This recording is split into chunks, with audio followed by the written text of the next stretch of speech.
platform. She told me to be a good boy and to wait for her at the station for 10 minutes, because she had to go upstairs to pick up something at the bakery. I knew it must be my birthday cake. Of course I could be a good boy. Good boy. 1, 2, 3. Birthday cake. 1, 2, 3. I went hopping across the polished marble squares. On the right foot, on the left, on the right, on the left. Oops! I tumbled down onto the floor. It was smooth, cold and slippery like ice, and I slid on it a full 2 meters. What fun! Then I saw a train pull into the station. I jumped to my feet. The train stopped just in front of me, its open doors beckoning to me. I couldn't resist. I had to see what the next station looked like, and I had 10 whole minutes to get back.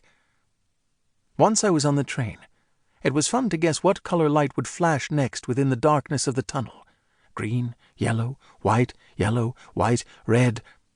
It was easy to guess when it would be yellow or white. They were almost always one after the other.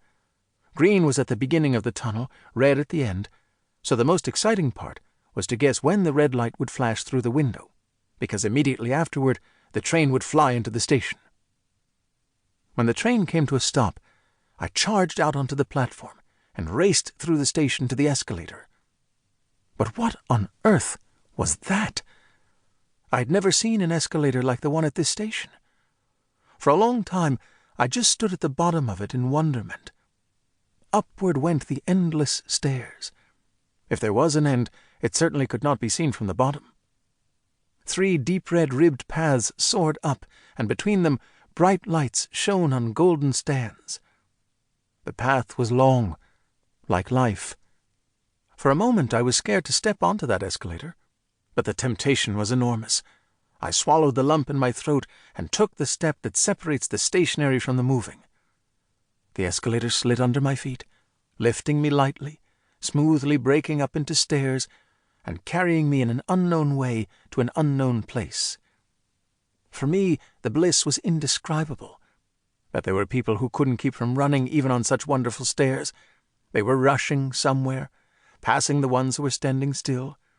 The funny part was that they weren't only running down, but up, too, leaping from stair to stair, stumbling, gasping for breath, but still running. And I smiled at them. I couldn't understand them.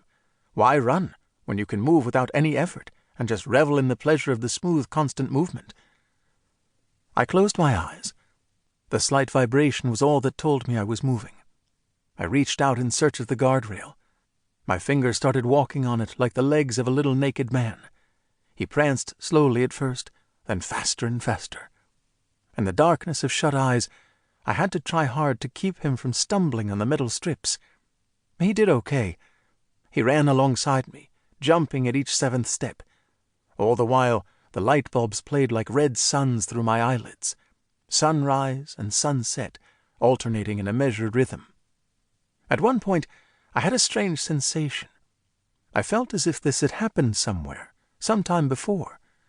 As if I had run like my little man up the partition between those electric lamps. I tried to recall when it could have happened, but couldn't. After all, this was my first trip to Moscow. I don't know who tripped first, my little man or me, but both of us fell down at once. This time it wasn't on any smooth marble, but on the metal grating at the end of the escalator. I tried to stand up, but there was a continuous stream of people getting off the escalator.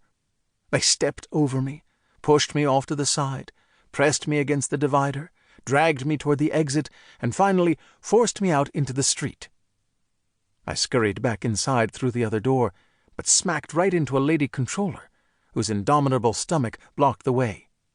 Knowing full well that I didn't have any money, I started digging a hole in my pocket with one hand. With the other, I was busy picking my nose. "Mrs. Ticket-Taker, oh, please, Mrs. Ticket-Taker, I came up here, but I'm supposed to be down there." Silence. "I'm supposed to be down there, but I don't have any money." A solemn silence. "Mrs. Ticket-Taker, I was down there just now. Please let me go back." "Huh?" "Please let me pass." "Why should I?" "Mrs. Ticket-Taker, I was going for a ride on the escalator. Came here accidentally. No money. My mother..."